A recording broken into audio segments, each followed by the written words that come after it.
మనం ఒక పాత కథ గురించి మాట్లాడుకుందాం. ఇది కేవలం దేవుడి శక్తి గురించి చెప్పే కథ మాత్రమే కాదు, వినడానికి మొండికేస్తే ఏం జరుగుతుందో చెప్పే ఒక హెచ్చరిక కూడా. ఈ కథ మొత్తం నడిచేది ఒకే ఒక్క మాట మీద. నా ప్రజల్ని వెళ్ళనివ్వు, వాళ్ళు నన్ను పూజించాలి.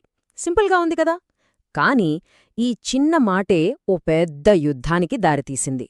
సరే, ఈరోజు మనమేం చూడబోతున్నామంటే, మొదటగా దేవుడి ఆజ్ఞ ఏంటి, ఫరో దాన్ని ఎందుకు పట్టించుకోలేదు అనేది చూద్దాం. ఆ తర్వాత వచ్చిన తెగుళ్ళు, మొదట నీళ్లు భూమిమీద వచ్చినవి, ఆ తర్వాత వాటి తీవ్రత ఎలా పెరిగిందో చూద్దాం. ఆకాశం నుంచి వచ్చిన విపత్తుల గురించి, కఠినమైన మనసు వల్ల వచ్చే నష్టం గురించి, చివరగా ఈ కథ మనకీరోజు ఏం నేర్పిస్తుందో కూడా మాట్లాడుకుందాం. రైట్, ఇక కథలోకి వెళ్ళిపోదాం. ఒకవైపు దేవుడి ఆజ్ఞ, మరోవైపు ఫరో మొండితనం. ఈ రెండిటి మధ్య జరిగిన సంఘర్షణే ఈ కథ. ఈ కథ మొత్తం ఒకే ప్యాటర్న్లో రిపీట్ అవుతూ ఉంటుంది, గమనించండి. ముందు దేవుడి నుంచి ఒక హెచ్చరికొస్తుంది, తర్వాత తెగులు మొదలవుతుంది. అప్పుడు ఫరో అయ్యో కాపాడండి అని వేడుకుంటాడు. కాని సమస్య తీరిపోగానే మళ్ళీ పాత ఫరోనే, మనస్సు మళ్లీ రాయిలా మారిపోతుంది. ఇదే సైకిల్ మళ్లీ మళ్లీ జరుగుతుంది. సరే, ఇప్పుడు మొదటి తెగుళ్ల గురించి చూద్దాం. ఇవి ఐగుప్తు పర్యావరణాన్ని, అంటే వాళ్ల నీటిని, నేలని టార్గెట్ చేశాయి. మొదట వాళ్ల జీవనాధారమైన నైలు నది రక్తంగా మారిపోయింది. తాగడానికి నీళ్లు లేవు, చేపలన్నీ చచ్చిపోయాయి. ఫరో దీన్ని అస్సలు పట్టించుకోలేదు. తరువాత దేశం మొత్తం కప్పలతో నిండిపోయింది. ఇళ్లల్లో, పడకగదుల్లో ఎక్కడ చూసినా కప్పలే. అప్పుడు ఫరో భయపడి కాపాడమని వేడుకున్నాడు. కాని సమస్య తీరగానే మాట మార్చేశాడు. మూడోది దుమ్ము కాస్త పేలుగా మారి మనుషులని, జంతువులని పట్టిపీడించింది. ఇక్కడే అసలు ట్విస్ట్. ఫరో దగ్గరున్న మాంత్రికులే ఇది మావల్ల కాదు, ఇది దేవుడి శక్తి అని చేతులెత్తేశారు. అయినా సరే ఫరో హృదయం కరగనేలేదు. ఫరో ప్రతిసారీ ఇలా మొండికేసిన కొద్దీ తెగుళ్ల తీవ్రత ఇంకా పెరగడం మొదలైంది. ఇప్పుడవి మరింత పర్సనల్గా, ఇంకా బాధ పెట్టేలా మారాయి. నాలుగవది ఈగల దొండు. ఐగుప్తీయుల ఇళ్లని మాత్రమే ముంచెత్తాయి, ఇశ్రాయేలీల ఇళ్లకి ఏమీ కాలేదు. ఫరో మళ్లీ వేడుకున్నాడు, మళ్లీ మాట తప్పాడు. ఐదోది ఐగుప్తీయుల పశుసంపద అంతా నాశనమైపోయింది. గుర్రాలు, గాడిదలు, ఒంటెలు అన్నీ చనిపోయాయి. ఇశ్రాయేలీల పశువులకు మాత్రం ఏమీ కాలేదు. ఫరో ఈ తేడాని కళ్లారా చూశాడు, అయినా అతని మనస్సు రాయలానే ఉంది. ఇక ఆరోది మనుషులకి, జంతువులకి బాధాకరమైన దద్దుర్లు, కురుపులు వచ్చాయి. అయినా సరే ప్రజల్ని వెళ్లనివ్వడానికి అస్సలు ఒప్పుకోలేదు. ఇక తెగుళ్ల తీవ్రత తారాస్థాయికి చేరింది. ఈసారి విపత్తు భూమి మీదనుంచి కాదు, నేరుగా ఆకాశంనుంచే వచ్చింది. ఒకసారి ఊహించుకోండి, ఆకాశం నుంచి మంటలతో కూడిన వడగళ్లు పడుతున్నాయి. అలాంటి భయంకరమైన తుఫాను ఐగుప్తు చరిత్రలోనే ఎప్పుడూ రాలేదట. ఆ టైంలో బయట ఉన్నవాళ్లు ఎవ్వరూ బతకలేదు.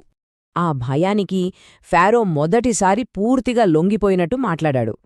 ఈసారి తప్పు నాదే, దేవుడు సరైనవాడు, నేను, నా ప్రజలే తప్పు చేశాం, మిమ్మల్ని వెళ్లనిస్తాను అనన్నాడు. ఇక్కడితో కథ అయిపోయిందనుకుంటాం కదా. కాని అదే పాతకథ. ఆ సైకిల్ ఆగలేదు. ఫరో మాట తప్పాడు. దాని ఫలితంగా 8వ తెగులుగా మిడతల దండు వచ్చి ఆ వడగళ్ల వాన నుండి మిగిలిపోయిన పచ్చదనం మొత్తాన్ని తినేశాయి. ఆ తర్వాత 9వ తెగులు. అది మామూలు చీకటి కాదు, చేత్తో తాకగలిగేంత దట్టమైన చీకటి. 3 రోజులపాటు ఐగుప్తుని మొత్తం కమ్మేసింది. ఇన్ని భయంకరమైన విపత్తులు చూశాక కూడా కథ ఇంకా ముగియలేదు. అన్నింటికన్నా దారుణమైనది 10వ తెగులు ఇంకా రాబోతూనే ఉంది. దాని గురించి మనం మరోసారి వివరంగా మాట్లాడుకుందాం. సరే, ఇప్పటిదాకా ఏం జరిగిందో చూశాం. ఇప్పుడు అసలైన ప్రశ్నకి వద్దాం. ఎందుకిదంతా జరిగింది? అసలు ప్రశ్న ఇదే. ఇంత వినాశనం జరుగుతున్నా ఫరో ఎందుకు పదే పదే మొండికేశాడు? ఎందుకు తన మనసు మార్చుకోలేకపోయాడు?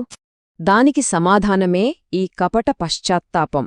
అంటే నిజంగా మనస్సు మారి చేసిన తప్పు తెలుసుకుని బాధపడటం కాదు, కేవలం ఆ కష్టం నుంచి, ఆ బాధ నుంచి బయటపడటానికి మాత్రమే బాధపడినట్టు నటించడం.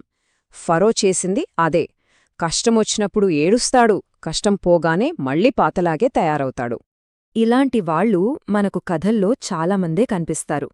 ఫారోనే కాదు, సౌలు రాజు, చివరికి యూదా కూడా.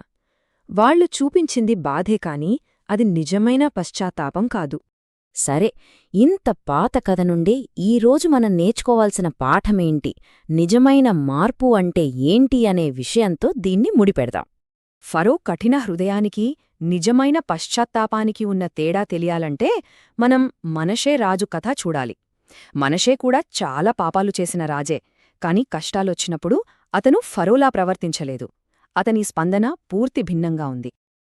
చూడండి, మనషే ఎంతో చెడ్డవాడైనా సరే కష్టాల్లో ఉన్నప్పుడు తనను తాను తగ్గించుకుని మనస్ఫూర్తిగా దేవుణ్ణి వేడుకున్నాడు. అందుకే ఆయన క్షమించబడ్డాడు. ఇదే నిజమైన పశ్చాత్తాపమంటే. ఇది దానికున్న శక్తి. చివరిగా ఈ కథ మనల్ని ఒక ప్రశ్న అడుగుతుంది. మన జీవితంలో మార్పు రావాల్సిన సమయం వచ్చినప్పుడు, లేదా ఎవరైనా మన తప్పును ఎత్తిచూపినప్పుడు మన హృదయం ఎలా స్పందిస్తుంది? ఫరోలా రాయలా మారిపోతుందా, లేక మనషేలా మృదువుగా మారి ఆ మార్పును స్వీకరిస్తుందా?